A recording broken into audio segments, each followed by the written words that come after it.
Introduction to my new book, A Crisis Hidden in Plain Sight. On January 6, 2021, thousands of demonstrators breached the United States Capitol. In that chaos, we saw more than just a riot. We saw the collapse of a constitutional framework that had been rotting for decades. The legal standard we use to judge dangerous speech comes from 1969, Brandenburg versus Ohio. It requires imminent lawless action. It assumes that for speech to be criminal, it must be a direct order given to a mob standing right in front of you that explodes into violence immediately. That standard is obsolete. It is a relic of a time when information moved at the speed of a printing press. Today, we are facing stochastic rhetoric, speech designed to be digitally amplified, targeted with precision, and statistically guaranteed to generate violence without ever giving a direct order. But the crisis reveals a massive, glaring double standard in our legal system. Think about how we investigate crimes today. When the FBI looks into a domestic terrorist, they pull the digital file. They ask, what content were they consuming? How did the For You feed radicalize them? Courts accept this evidence every day to prove motive and intent. Yet, when we look at the speakers, the people pouring that poison into the feed, the law suddenly goes blind. We investigate algorithmic influence after the body count, but we pretend it doesn't exist before the violence starts. We hold the addict responsible for the overdose, but we give constitutional protection to the dealer. The mathematical reality, supersonic threats versus horse and buggy law. In 1969, when the Supreme Court wrote Brandenburg, news came from 3 TV networks at 6:30 p.m. The friction of the physical world slowed everything down, creating a natural cooling off period. Today, 341 million Americans carry a printing press in their pockets. Information travels at the speed of light. The math has changed and the law hasn't kept up. This isn't just a difference in degree, it is a difference in kind. We are trying to regulate supersonic missiles with traffic laws written for horse buggies. These platforms aren't neutral town squares, they are engagement engines.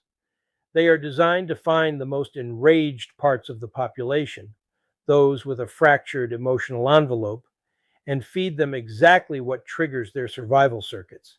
If these systems are powerful enough to be evidence A in a murder trial, they are powerful enough to be evidence A in a constitutional analysis of speaker responsibility.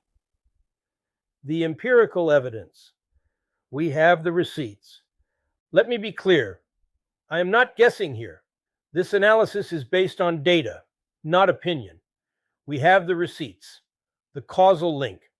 Researchers found that when a major social media platform went down in a town, physical violence against outgroups plummeted.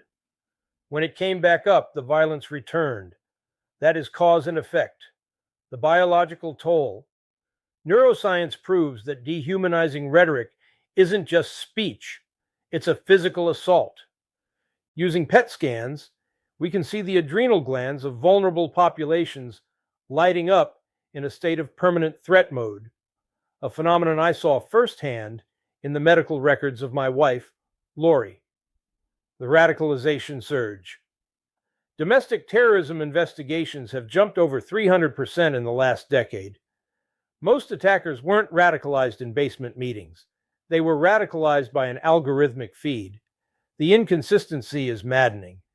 Prosecutors use this data to lock up the foot soldiers, proving they were radicalized by the algorithm. Yet constitutional law treats the generals, the speakers who weaponized that algorithm, as if they were shouting into the wind. If algorithmic influence is foreseeable enough to investigate after the violence, it is foreseeable enough to prevent before the match is lit. The constitutional opportunity. The door is ajar.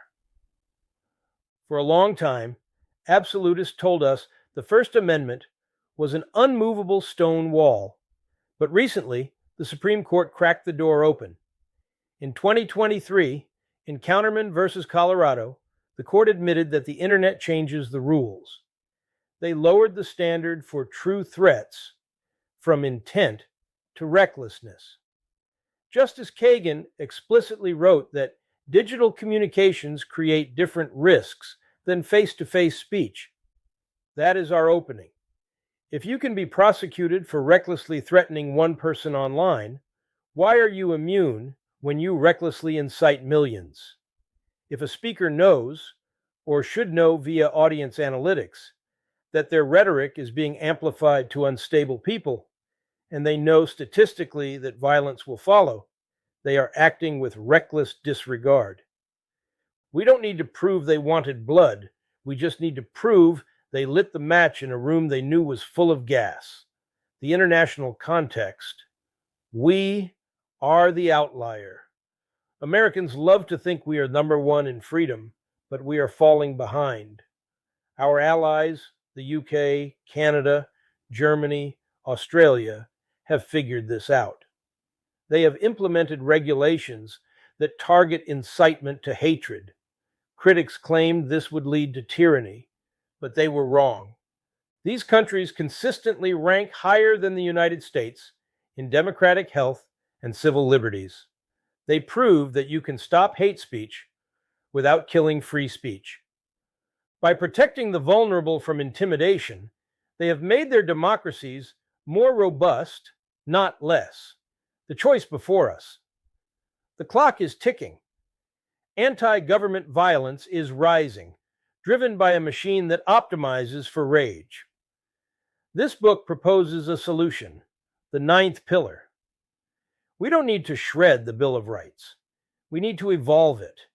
We need a framework that preserves political debate, but holds speakers accountable when they cross the line from advocacy to algorithmic attack. We can keep pretending it is 1969. We can keep applying a soapbox standard to a smartphone world. If we do, the violence will get worse. Or we can adapt. We can recognize what every investigator already knows. Algorithmic systems create foreseeable consequences. The First Amendment was never intended to be a shield for statistical murder. If the algorithm is relevant enough to convict the listener, it is relevant enough to convict the speaker. The choice is ours. The time is now.